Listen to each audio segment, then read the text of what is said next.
നടക്കണ്ടില്ലേ? ഇനിയും നീ ഒരുപാട് കാലം ജീവിക്കുമെന്നും അങ്ങനെ ആരോ പറഞ്ഞു തരുന്നുണ്ട്. ആ തോന്നല നമുക്ക് നന്നാകാൻ മനസ്സ് തരാത്തത്. അള്ളാഹു ഈമാൻ നൽകുമാറാകട്ടെ.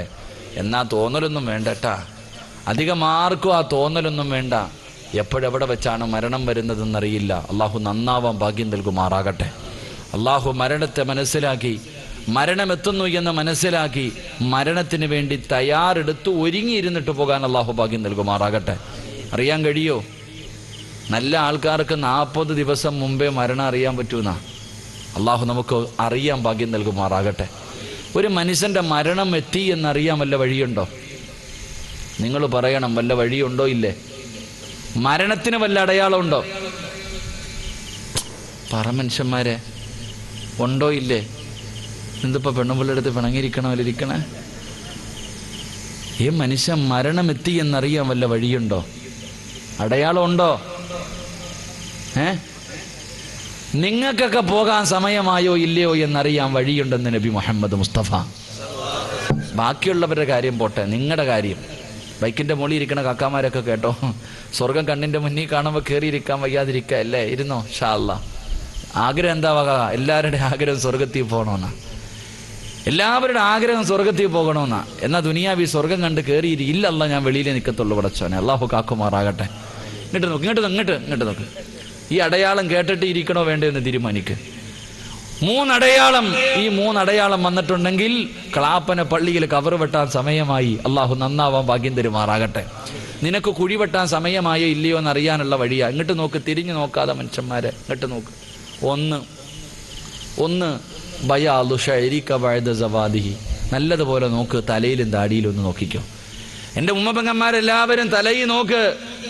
നിന്റെ തലയിലെ കറുത്ത രോമങ്ങൾക്കിടയിൽ എവിടെയെങ്കിലും ഒരു വെള്ള രോമം കാണുന്നുണ്ടെങ്കിൽ കുഴി വെട്ടാൻ സമയമായി എന്ന് നബി മുഹമ്മദ് മുസ്തഫ. ഉറക്കെ പറഞ്ഞു നബി മുഹമ്മദ് മുസ്തഫ. തലയിലും താടിയിലൊക്കെ ഇങ്ങനെ നോക്കണമെന്ന് വല്ലപ്പോഴും വല്ല വെള്ളയും കാണുന്നുണ്ടോന്ന്. വെളുത്ത രോമം വല്ലതും കാണുന്നുണ്ടെങ്കിൽ പൊരുത്തം ചോദിക്കേണ്ടവരോടൊക്കെ ചോദിച്ചോ, കടം വീട്ടേണ്ടവരൊക്കെ വീട്ടിക്കോ, തൗബ ചെയ്യണമെങ്കിൽ ഇത് ചെയ്തോ. ചിലപ്പോൾ സമയം കിട്ടൂല, പെട്ടെന്ന് പോകും. അള്ളാഹു കാക്കുമാറാകട്ടെ. ഇപ്പം എന്താപ്പാ അല്ലേ, മുടി നരയ്ക്കാൻ ഉസ്താദ് ഇപ്പം പാവം എല്ലാം നരച്ചിരിക്കാം. നിങ്ങൾക്ക് നരച്ചിട്ടുണ്ട്, പേടിക്കണ്ടട്ടാ. ഉസ്താദിൻ്റെ പിന്നെ മൊത്തം നരച്ചിരിക്കാം. പാവം അള്ളാഹു ആഫിയത്ത് കൊടുക്കുമാറാകട്ടെ. മുടി നരയ്ക്കുക മനുഷ്യൻ, നീ ക്ലീൻ ഷേവ് ചെയ്തിട്ടടക്ക അല്ലേ? പലരും ക്ലീൻ ഷേവ് ചെയ്തിട്ട്, ചെറുപ്പക്കാരൻ നിന്റെ പെണ്ണുമ്പിള്ള പറയും ഇക്ക പിഴുതേരക്ക ഇല്ലേ, മുടി പിഴുത് കളയുക അല്ലേ? മരണത്തിൻ്റെ ഒന്നാമത്തെ അടയാളവാ.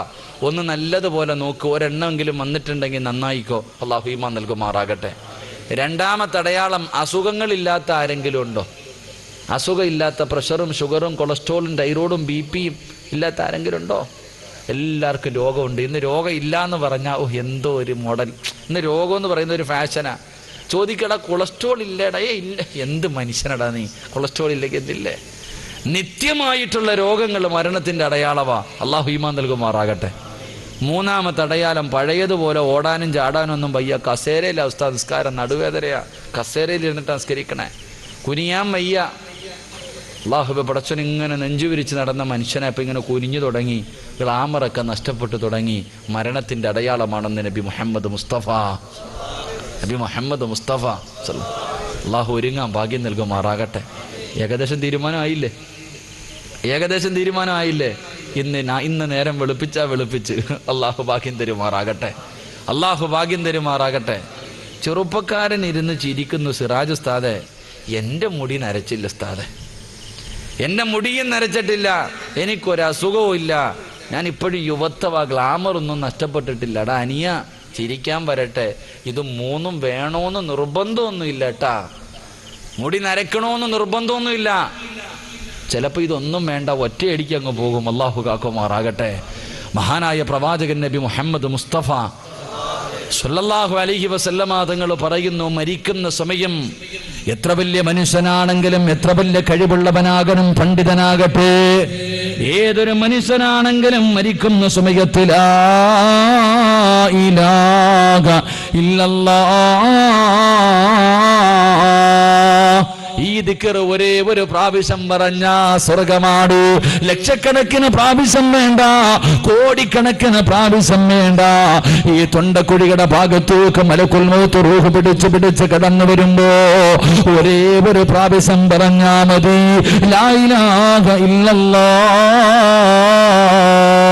ഇത് പറഞ്ഞാൽ, ഇത് പറയാൻ കഴിയണമെങ്കിൽ അള്ളാഹുവിന്റെ കരുണ കിട്ടിയവർക്കല്ലാതെ പറയാൻ കഴിയില്ലെന്ന് പ്രവാചകൻ പഠിപ്പിക്കുമ്പോ അള്ളാഹുവേ, പ്രവാചകൻ അവിടെന്ന് പറയുകയാണ്, മരിക്കുന്ന സമയത്ത് ലാ ഇലാഹ ഇല്ലല്ലാഹ് പറഞ്ഞു മരിക്കാൻ മോഹമുണ്ടോ?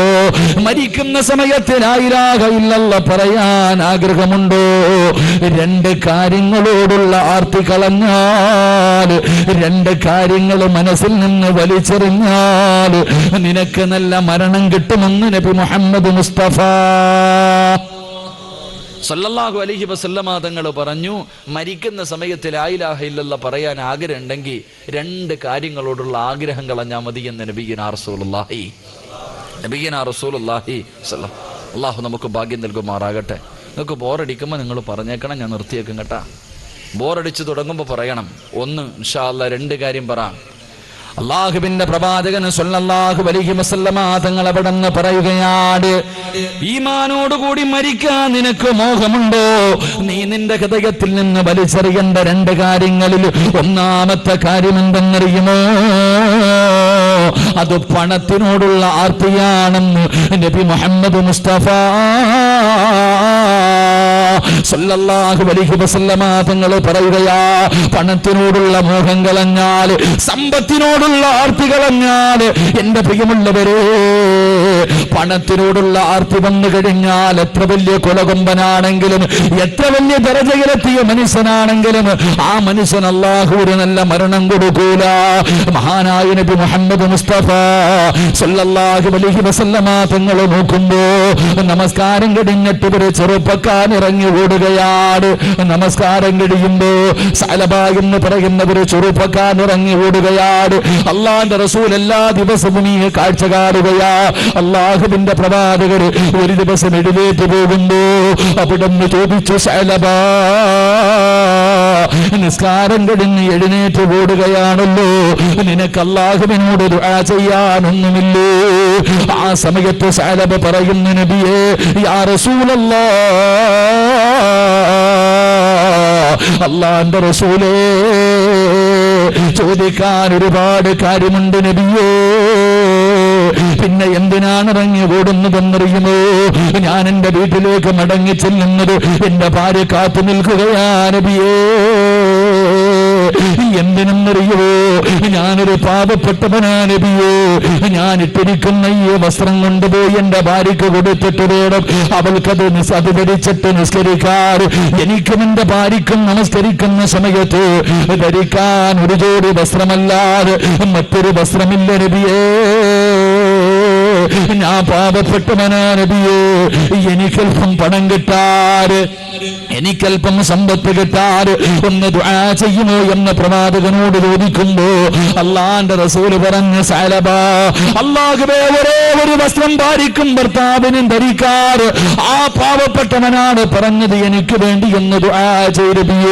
അള്ളാന്റെ റസൂല് പറഞ്ഞു, പണം വേണ്ട സഅലബ, പണം വേണ്ട സഅലബ, പണം കൂടിയാ നീ അല്ലാഹനെ മറക്കും, പണം കൂടിയാ നീ അല്ലാഹനെ മറക്കും.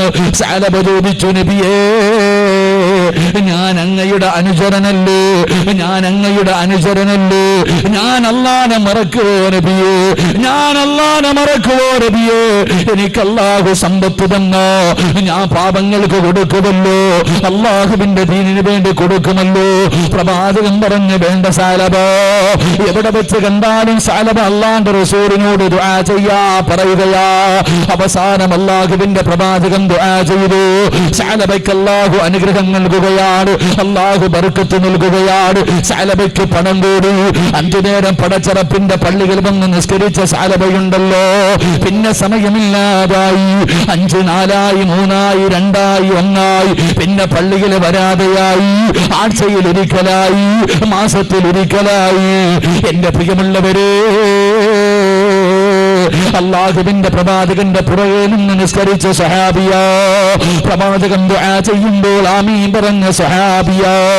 ഈ സഹാബിയെ മറ്റുള്ളവർ വിളിച്ചിരുന്നത് പള്ളിയുടെ മാടപ്രാവെന്ന്, പള്ളിയുടെ മാടപ്രാവെന്ന് പേര് വിളിച്ച സലബ അവസാനം ഒരു കാഫിറിനെ പോലെ ചത്തുപോയെന്ന് ചരിത്രം പഠിപ്പിക്കുമ്പോ, എന്റെ പ്രിയമുള്ള മുസ്ലിമേ, പണത്തിനോടുള്ള ആർത്തി വേണ്ട, സമ്പത്തിനോടുള്ള മോഹം വേണ്ട, എങ്ങനെയും പണമുണ്ടാക്കണമല്ലോ. അത് പിടിച്ചു പറിച്ചിട്ടാകട്ടെ, കള്ളത്തരം കാണിച്ചിട്ടാകട്ടെ, പലിശ കച്ചവടം നടത്തിയിട്ടാകട്ടെ, കള്ള് കച്ചവടം നടത്തിയിട്ടാകട്ടെ, ലോട്ടറി എടുത്തിട്ട് പെട്ടെന്ന് പണക്കാരനാകട്ടെ, എന്റെ പ്രിയമുള്ളവരെ, സ്കൂളിൽ പഠിക്കുന്ന മക്കൾക്ക് കഞ്ചാവ് കൊടുത്തിട്ടാകട്ടെ, കൊട്ടേഷൻ പണി നടത്തിട്ടാകട്ടെ, എന്റെ പ്രിയപ്പെട്ട യുവത്വരേ, എല്ലാവരും പണം പണം എന്ന് പറഞ്ഞുകൊണ്ട് അത് വാരിക്കൂട്ടാനുള്ള പരക്കം പാച്ചിലില്ല. എന്റെ പ്രിയമുള്ള ചെറുപ്പക്കാരാ, ആർക്ക് വേണമെടാ പൊന്നുപോര്? നിന്റെ വാപ്പ പോയപ്പോ എന്തുകൊണ്ട് പോയടാ? നിന്റെ ഉമ്മ പോയപ്പോ 3 കഷ്ടം വെള്ള തുണിയിൽ പൊതിഞ്ഞിട്ട് നിന്റെ ഉമ്മയും ബാപ്പയും പോയടാ. നിനക്കെന്ത് കൊണ്ടുപോനാ മുന്നുപോര്? നീ വാങ്ങിക്കൊടുക്കുന്ന വസ്ത്രം ധരിച്ച് പണക്കാരനായ നിന്റെ പ്രിയപ്പെട്ട ബാപ്പാട് 6 മണ്ണിനകത്ത് കൊണ്ടുവച്ചിട്ട് പിടിമണ്ണ് വാരി എറിഞ്ഞത് മറക്കല്ലോ യുവത്വമേ. എന്റെ പ്രിയപ്പെട്ട പെങ്ങന്മാര്, പടച്ചവരെ, പണമാണ് വേണ്ടത്. പണമെന്ന് പറഞ്ഞിട്ട് ഏത് വഴിയിലൂടെയും തന്റെ ഭർത്താവിന്റെ മനസ്സ് വേദനിപ്പിക്കുന്നവരാ. ഉള്ളത് കൊണ്ട് തൃപ്തിപ്പെടാൻ കഴിയുന്നില്ല. പലിശക്കെടുക്കുന്നവരുണ്ട്, പടച്ചവരെ, പലിശ കച്ചവടം നടത്തുന്നവരുണ്ട്. എന്റെ പ്രിയപ്പെട്ട യുവത്വരേ, 8ാം ക്ലാസ്സിലും 9ാം ക്ലാസ്സിലും 10ാം ക്ലാസ്സിലും പഠിക്കുന്ന മക്കൾക്ക് മയക്കുമരുന്ന് കച്ചവടം നടത്തുന്നവരുണ്ട്. എന്റെ പ്രിയപ്പെട്ട മുസ്ലിമേ, പണം കൊണ്ടെന്ത് നേടാരാ? സമ്പത്ത് കൊണ്ടെന്ത് നേടാരാ? എന്റെ പ്രിയപ്പെട്ടവർക്ക് പഠിക്കാനൊരു പണക്കാരന്റെ ചരിത്രം പറഞ്ഞു തരാ. എന്റെ പ്രിയപ്പെട്ട ചെറുപ്പക്കാരാ, എന്റെ പ്രിയപ്പെട്ട പെങ്ങളെ, മഹാനായ നബി മുഹമ്മദ് മുസ്തഫ സല്ലല്ലാഹു അലൈഹി വസല്ലമ തങ്ങള് മദീനത്തെ പള്ളിയിലിരിക്കുമ്പോ അല്ലാഹുവിന്റെ പ്രവാചകന്റെ മുന്നിലൂടെ ഒരു ചെറുപ്പക്കാരൻ ഇങ്ങനെ നടന്നു പോവുകയാണ്. അല്ലാഹുവിന്റെ റസൂലിന്റെ മുന്നിലൂടെ മിസ്അബ് റളിയല്ലാഹു തആല നടന്നു പോവുകയാ. അല്ലാഹുവിന്റെ റസൂൽ മിസ്അബിനെ കാണുമ്പോ അവിടെ ഇരുന്നു കൊണ്ട് കരയുകയാണ്. കണ്ണ് നിറഞ്ഞിട്ട് താടിരോമത്തിലൂടെ കണ്ണുനീരിങ്ങനെ താഴേക്ക് വീഴുകയാണ്. മിസ്അബ് റളിയല്ലാഹു തആല അല്ലാഹുവിന്റെ പ്രവാചകനിരുന്ന് കരയുന്നത് കണ്ടപ്പോ അടുത്തു വന്നിട്ട് ചോദിക്കുന്നു, നബിയേ, എന്തിനാ നബിയേ കരയുന്നത്? എന്തിനാ നബിയേ കരയുന്നത്? അല്ലാഹുവിന്റെ റസൂൽ പറഞ്ഞു, മിസ്അബേ, നിന്റെ പഴയകാലം എനിക്ക് ഓർമ്മ വന്നു മിസ്അബേ. എന്റെ പ്രിയപ്പെട്ട ചെറുപ്പക്കാരാ, ആരാടാ പൊന്നുപോരെ മിസ്അബ്? പഠിക്കേണ്ട ചരിത്രമാണ്. ആരാണ് മിസ്അബ് റളിയല്ലാഹു തആല എന്നറിയോ? മക്കയിലെ ഏറ്റവും വലിയ കോടീശ്വരന്റെ മകനായിരുന്നു. സ്വർണത്തിന്റെ വസ്ത്രമാടാ ധരിക്കുന്നത്. ഇന്ന് ലോകത്തിലെ ഏറ്റവും വലിയ പണക്കാരൻ പോലും സ്വർണത്തിന്റെ വസ്ത്രം ധരിക്കാറില്ല. സാക്ഷാൽ അംബാനി പോലും ധരിക്കാറില്ല, യൂസഫിന് ധരിക്കാറില്ല. എങ്കിലും മിസ്അബ് എന്ന് പറയുന്ന ചെറുപ്പക്കാർ സ്വർണത്തിന്റെ നൂല് കൊണ്ട് നെയ്ത വസ്ത്രമാണ് ധരിച്ചിരുന്നത്. ഒരു സുഗന്ധം ഒരിക്കലേ നോക്കൂ. മിസ്അബ് എന്ന് പറയുന്ന ചെറുപ്പക്കാരൻ നടന്നുപോയാ മുന്നിലും പുറകിലും അടിമകൾ ഇങ്ങനെ നടക്കുമായിരുന്നു. മിസ്അബ് റളിയല്ലാഹു തആല കുതിരയുടെ മുകളിൽ ഇരുന്ന് പോകുന്നത് കാണാ. മക്കയിലെ പെണ്ണുങ്ങള്, സുന്ദരികളായ പെണ്ണുങ്ങള് റോഡിന്റെ ചാരത്ത് വന്ന് കാത്തിരിക്കുമായിരുന്നു. യുവത്വേ, ഈ കോടീശ്വരന്റെ മകനായ മിസ്അബ് റളിയല്ലാഹു തആല ഒരിക്കൽ അല്ലാഹുവിന്റെ പ്രവാചകന്റെ അടുക്കലേക്ക് കടന്നു ചെല്ലുകയാ. അല്ലാഹുവിന്റെ റസൂൽ അവിടെ നിന്ന് ഉപദേശം കൊടുത്തു. അവസാന പ്രവാചകന്റെ കയ്യിൽ പിടിച്ചിട്ട് അശ്ഹദു അല്ലാ ഇലാഹ ഇല്ലല്ലാഹ്, അവിടെ ഇസ്ലാമിലേക്ക് കടന്നു വരികയാ. ആരുമറിയാതെ മുസ്ലിമായി നടക്കുകയാണ്. എന്തുകൊണ്ടെന്നറിയുമോ? മിസ്അബ് തന്റെ ജീവിതത്തിൽ ഏറ്റവും കൂടുതൽ ഭയപ്പെട്ടത് മിസ്അബ് തന്റെ ജീവിതത്തിൽ ഏറ്റവും കൂടുതൽ ഭയപ്പെട്ടത് തന്റെ പ്രിയപ്പെട്ട ഉമ്മാനെയായിരുന്നു. ഉമ്മാനെ വല്ലാത്ത പേടിയാ. ഒരിക്കൽ അല്ലാഹുവിന്റെ റസൂലിന്റെ വീടിനകത്ത് നിന്ന് മിസ്അബ് ഇറങ്ങി വരുന്നത് വീട്ടിലെ ഒരു പണിക്കാരൻ കണ്ടു. ഉമ്മാന്റെ അടുക്കൽ പോയി പറഞ്ഞു, എന്റെ പ്രിയമുള്ള യുവത്വേ, മിസ്അബ് റളിയല്ലാഹു തആല അൻഹു വീടിന്റെ അകത്ത് കെട്ടിക്കിട്ടിരിക്കുകയാണ്, പട്ടിണിക്കിട്ടിരിക്കുകയാണ്. വീട്ടിലെ പണിക്കാർ മുഴുവനും മിസ്അബിനെ തല്ലുകയാ. ഉമ്മയാണ് തല്ലാൻ പറയുന്നത്. അല്ലാഹുവേ, മുസ്ലിമായതിന്റെ പേരില് മിസ്അബ് എന്ന് പറയുന്ന ചെറുപ്പക്കാരനെ പട്ടിണിക്കിട്ട് തല്ലിച്ചെടുക്കുകയാ. എന്ത് ചെയ്തിട്ടും തന്റെ പെണ്ണുമകന് മാറ്റമില്ലാതെ വന്നപ്പോ അവസാനം മിസ്അബിനെ തല്ലി ചതച്ചിട്ട് വീടിന്റെ വെളിയിലേക്ക് കൊണ്ട് വലിച്ചെറിയുകയാണ്. മിസ്അബ് റളിയല്ലാഹു തആല അൻഹു കൊട്ടാരത്തിന്റെ മുന്നിൽ നിന്നിറങ്ങി പോകുമ്പോ ഉമ്മ വിളിച്ചു, മിസ്അബേ, ഇവിടെ നിന്നിറങ്ങിപ്പോയാൽ എന്റെ സമ്പത്തിൽ നിന്ന് ഒരൽപ്പം പോലും നിനക്ക് തരില്ല മിസ്അബേ.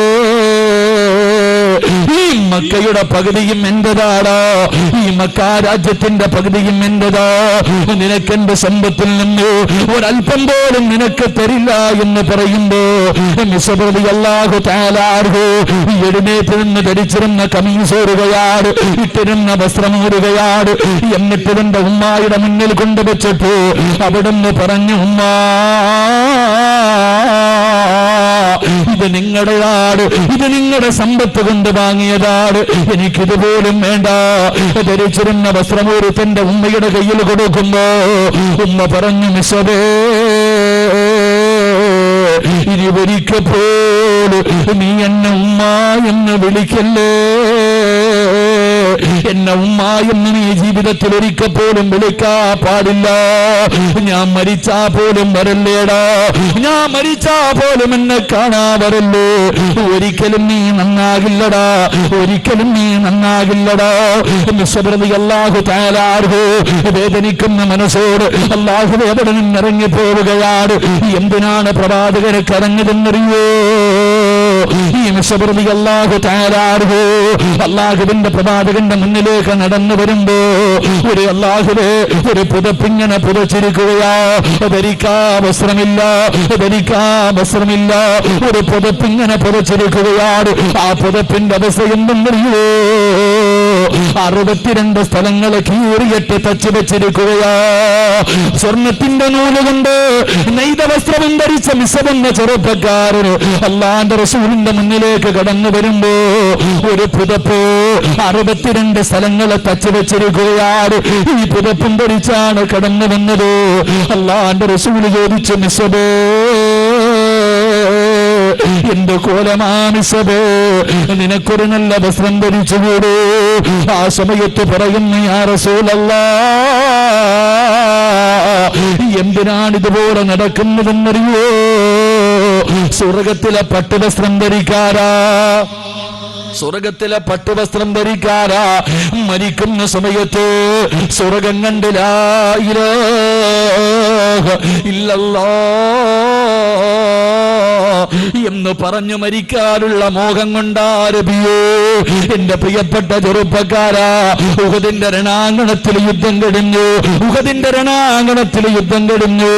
സഹാബത്ത് മുഴുവനും ജനാസകൾ ഇങ്ങനെ അതാ കഫൻ പൊതിയുമ്പോ ഒരു ജനാസ ചുമന്നുകൊണ്ട് ഇലാ ഹദ്റത്ത് റസൂലുള്ളാഹ്, അല്ലാഹുവിന്റെ പ്രവാചകന്റെ മുന്നിലേക്ക് പൊട്ടിക്കരഞ്ഞുകൊണ്ടൊരു ജനാസയുമായി സഹാബത്തോടുകയാണ്. റസൂലുള്ളാഹിന്റെ മുന്നിലെ ജനാസ കൊണ്ടുവച്ചു. ആരുടെ ജനാസ എന്നറിയോ? മഹാനായ മിസ്അബ് റളിയല്ലാഹു തആല അൻഹുവിന്റെ ജനാസയാ.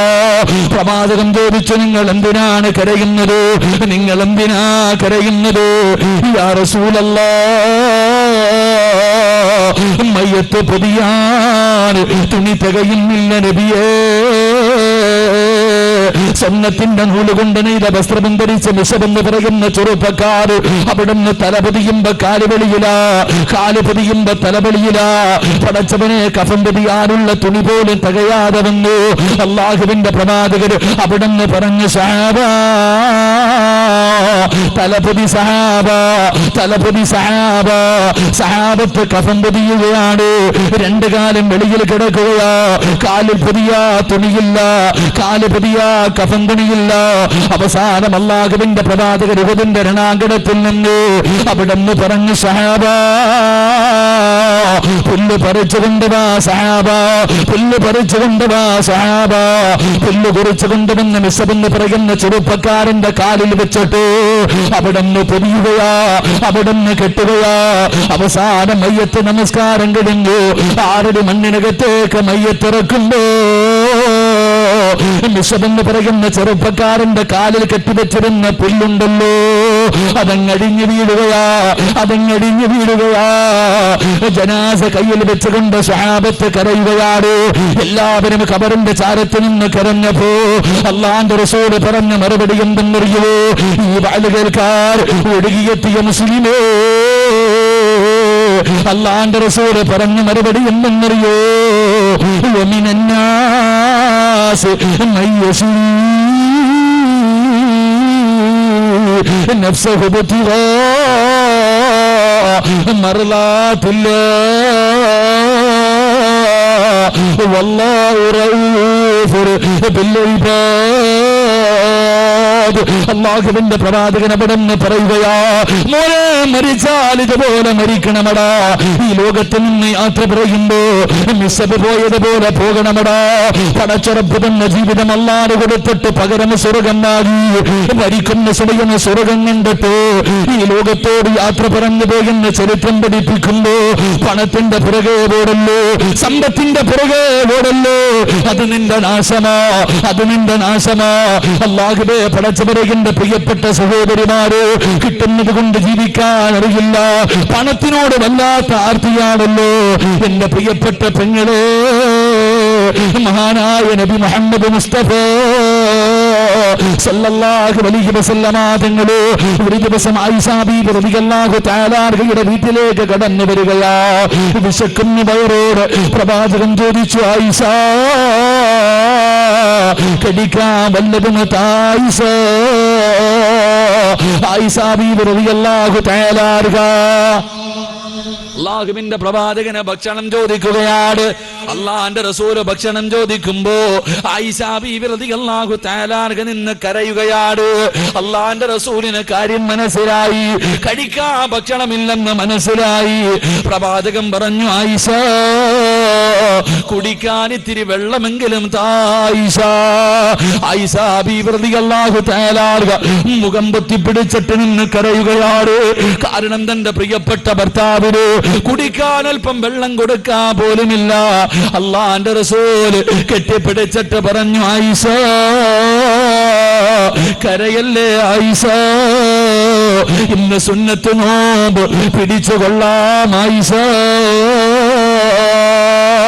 അല്ലാഹുവിന്റെ റസൂലിന്റെ വീടിന്റെ അവസ്ഥയാ ആയിഷാ ബീവി പറയുന്നുണ്ട്, എന്റെ വീടിനകത്തെങ്ങാനും വിളക്കിനകത്തൊഴിക്കുന്ന എണ്ണയുണ്ടായിരുന്നെങ്കിൽ വിശപ്പ് കാരണം ഞാനതെടുത്ത് കുടിക്കുമായിരുന്നു സഹാബോ. വിളക്കിലൊടിക്കുന്ന എണ്ണയെടുത്ത് കുടിക്കണമെങ്കിലോ എന്റെ പ്രിയമുള്ളവരെ, അല്ലാഹുവിന്റെ പ്രവാചകന് വഫാത്താകുന്നതിന്റെ തലേ ദിവസമുണ്ടല്ലോ, റബീഉൽ അവ്വൽ 11, വൈകുന്നേര സമയമായപ്പോ വീടിനകത്ത് വിളക്ക് കത്തിക്കുന്നില്ല. അല്ലാഹുവിന്റെ റസൂൽ അവിടുന്ന് വിളിക്കുന്നു, ആയിഷ എന്തേ വിളക്ക് കത്തിക്കാത്തത്? ആയിഷാ ബീവി മാറി നിന്ന് കരയുകയാണ്. കാരണം എന്തെന്നറിയുമോ? വിളക്കിലൊടിക്കുന്ന എണ്ണയില്ല, വിളക്കിലൊടിക്കുന്ന എണ്ണയില്ല. അല്ലാഹുവിന്റെ റസൂലിന്റെ വീടിനകത്ത് വല്ലാത്ത ഇരുള് വന്നു. അവിടെന്ന് ചോദിച്ചു, ആയിഷ എന്തേ വിളക്ക് കത്തിക്കാത്തത്? യാ റസൂലല്ലാഹ്, വിളക്കിലൊഴിക്കാൻ എണ്ണയില്ല നബിയേ. വിളക്കിനകത്തൊടിക്കാനുള്ള എണ്ണ പോലുമില്ലായിരുന്നു. എന്റെ പ്രിയമുള്ളവരെ, അള്ളാഹുവിന്റെ പ്രവാചകന് സല്ലല്ലാഹു അലൈഹി വസല്ലമ തങ്ങള് അള്ളാഹുവിന്റെ പ്രവാചകന് വയറ്റത്ത് കല്ല് വെച്ച് കെട്ടികെട്ട് നടന്നു പോകുമ്പോ മറൂഹുൽ അമീൻ മലക്ക് ജിബ്രീൽ അലൈഹിസ്സലാം ഇറങ്ങി വരികയാണ്. അവിടുന്ന് പറഞ്ഞു, യാ റസൂലല്ലാഹ്, എന്തിനാ പട്ടിണി കിടക്കുന്നത്? കണ്ടിട്ട് സഹിക്കുന്നില്ല നബിയേ, കണ്ടിട്ട് സഹിക്കുന്നില്ല നബിയേ. ഈ കാണുന്ന ഉഹദ് മലയുണ്ടല്ലോ, ഞാൻ സ്വർണ്ണമാക്കി തരാ നബിയേ, കൊണ്ട് നടക്കണ്ട, കൂടെ വരും നബിയേ. ഈ സ്വർണ്ണമല എവിടെ പോയാലും കൂടെ വരും നബിയേ, ഒന്ന് അനുവാദം തരുവോ നബിയേ? അള്ളാന്റെ റസൂല് പറഞ്ഞു, ജിബ്രീൽ, എനിക്ക് പണം വേണ്ട ജിബ്രീൽ, എനിക്ക് സമ്പത്ത് വേണ്ട ജിബ്രീൽ, ഒരു പാവപ്പെട്ടവനെ പോലെ ജീവിക്കണം, ഒരു പാവപ്പെട്ടവനെ പോലെ എനിക്ക് വഫാത്താകണം എന്ന് അല്ലാഹുവിന്റെ റസൂല് പോലും പറഞ്ഞു പോയെങ്കില് മരിക്കുന്ന സമയത്ത് ലാ ഇലാഹ ഇല്ലല്ലാഹ് പറയാ മോഹമുണ്ടോ വാപ്പാ? സമ്പത്തിനോടുള്ള മോഹം കളഞ്ഞാൽ നിനക്കതിനുള്ള ഭാഗ്യം കിട്ടുമെന്ന് നബി മുഹമ്മദ് മുസ്തഫ. നബി മുഹമ്മദ് മുസ്തഫ നബി മുഹമ്മദ് മുസ്തഫ. സ്വർണത്തിന്റെ നൂലുകൊണ്ട് നെയ്ത വസ്ത്രം ധരിച്ച് നടന്ന ചെറുപ്പക്കാരന്റെ മയ്യത്ത് പൊതിയാൻ പോലും തുണിയില്ലായിരുന്നു. അള്ളാഹു നമുക്ക് ഈമാൻ നൽകുമാറാകട്ടെ. അതുകൊണ്ട് പണമുണ്ടാക്കാൻ ഇങ്ങനെ കിടന്ന് ആരും പരക്കം പായണ്ട. ഹറാമും ഹലാലും ആരും നോക്കാറില്ല, ഹലാലാണോ ഹറാമാണോ നോക്കാറില്ല. റസൂലുള്ളാഹി തങ്ങൾ പറഞ്ഞു, ആരുടെയെങ്കിലും വീട്ടിൽ 2 പാവങ്ങൾ ചെയ്യുന്നുണ്ടെങ്കിൽ നിന്റെ ആയുസ് അല്ലാഹു കുറച്ചു കളയുമെന്ന് നബി മുഹമ്മദ് മുസ്തഫ. നബി മുഹമ്മദ് മുസ്തഫ. ഈ പീഠം വെക്കൂ. മഹാനായി നബി മുഹമ്മദ് മുസ്തഫ സല്ലല്ലാഹു അലൈഹി വസല്ലമ തങ്ങൾ പറഞ്ഞു, 2 തെറ്റുകൾ ആരുടെയെങ്കിലും വീട്ടിലുണ്ടെങ്കിൽ അള്ളാഹു അവന്റെ ആയുസ് കുറച്ചു കളയുമെന്ന് നബിയിനാ റസൂലുള്ളാഹി. ഉറക്ക നബിയിനാ റസൂലുള്ളാഹി. 2 തെറ്റുകളിൽ ഒന്നാമത്തെ തെറ്റ്, ഹറാമായ സമ്പത്ത് നിങ്ങളുടെ ആരുടെയെങ്കിലും വീട്ടിലുണ്ടെങ്കിൽ അള്ളാഹു നിന്റെ ആയുസ് കുറച്ചു കളയുമെന്ന് നബിയിനാ റസൂലുള്ളാഹി. എൻ്റെ പ്രിയപ്പെട്ട സഹോദരിമാരോട് പറയുക, ഭർത്താവിന് ലോട്ടറി എടുക്കുന്ന സ്വഭാവം, കള്ള് കച്ചവടം അല്ലെങ്കിൽ പലിശക്കെടുക്കുന്ന സ്വഭാവം ഉണ്ടെങ്കിൽ നീ കയ്യെ പിടിച്ചിട്ട് പറഞ്ഞേക്കണം, മനുഷ്യ തിരുത്തിക്കോ, നിർത്തിക്കോ. എൻ്റെ പ്രിയപ്പെട്ട സഹോദരങ്ങളെ, ഇല്ല, നീയും നിന്റെ ഭർത്താവിൻ്റെ കൂടെ കൂടിയ ആ മനുഷ്യൻ്റെ മയ്യത്ത് കാണാനും നീ തയ്യാറെടുത്തോ. അള്ളാഹു ഭാഗ്യം നൽകുമാറാകട്ടെ. ചിലർക്ക് മരണം പറഞ്ഞാലും ഖബറ് പറഞ്ഞാലും നരകം പറഞ്ഞാലും പരലോകം പറഞ്ഞാലും എന്തു പറഞ്ഞാലും ഒരു മാറ്റം ഉണ്ടാവില്ല. ചില ആൾക്കാർക്ക് പണത്തിനോട് വല്ലാത്ത ആർത്തിയ. ഇതിൻ്റെ പുറകിൽ പോയിട്ട് എന്തെങ്കിലും നേട്ടമുണ്ടോ? പണത്തിൻ്റെ പുറകെ പോയിട്ട് ഒന്നും കിട്ടാനില്ല. അള്ളാഹു നമുക്ക് ഈമാൻ നൽകുമാറാകട്ടെ. അള്ളാഹു ഈമാൻ നൽകുമാറാകട്ടെ. മഹാനായ നബി മുഹമ്മദ് മുസ്തഫ സല്ലല്ലാഹു അലൈഹി വസല്ലമ തങ്ങൾ പറയാം, ഈ പണത്തിൻ്റെ പുറകെ പോയാൽ പറ്റുന്ന ഒരു അബദ്ധം ഞാൻ പഠിപ്പിക്കാം. ഒരു കഥ പറഞ്ഞു തരാം, കേൾക്കൂ. ഒരു കഥ പറഞ്ഞാൽ കേൾക്കാൻ സമയമുണ്ടോ? മഹാനായ റൂഹുല്ലാഹി ഈസാ നബി അലിഹിസ്സലാം. എന്താ പറയാൻ പറ്റൂലേ? നബിയുടെ പേരല്ലേ പറഞ്ഞേ, അലിഹിസ്സലാം. മഹാനായ റൂഹുല്ലാഹി ഈസാ നബി അലിഹിസ്സലാം. ഈസാ നബി ഇങ്ങനെ നടന്നു പോകുമ്പോൾ ഒരു മനുഷ്യൻ വന്നിട്ട് പറഞ്ഞു, നബിയെ, ഞാനും വരുന്ന നബിയെ, എന്നെ കൂടെ കൊണ്ടുപോകണം. ഈസാ നബി യാത്ര പോകുമ്പോൾ ഒരു മനുഷ്യൻ വന്നിട്ട് പറഞ്ഞു, എന്നെ കൂടെ കൊണ്ടുപോകണം. ഈസാ നബി പറഞ്ഞു, എൻ്റെ കൂടെ കൂടിക്കൊള്ളാൻ. 2 പേരും കൂടി ഇങ്ങനെ യാത്ര തുടങ്ങി. 2 പേരും കൂടെ പോകുമ്പോൾ ഒരു ചെറിയ ഒരു ഗ്രാമത്തിലൂടെ കയറിയിട്ട് വേണം പോകാൻ. ഈസാ നബി അലൈഹിസ്സലാം ഈ മനുഷ്യനും കടന്നു ചെന്നപ്പോൾ അള്ളാഹു ആ ഗ്രാമവാസികൾക്കൊക്കെ വല്ലാത്ത സന്തോഷം. പ്രവാചകനാണല്ലോ, ഓടി വന്ന് മുസാഫഹത്ത് ചെയ്തു, വലിയ സ്വീകരണങ്ങളൊക്കെ കൊടുത്തു. എന്നിട്ട് ഈ കൂടെ വന്ന മനുഷ്യൻ്റെ കയ്യിൽ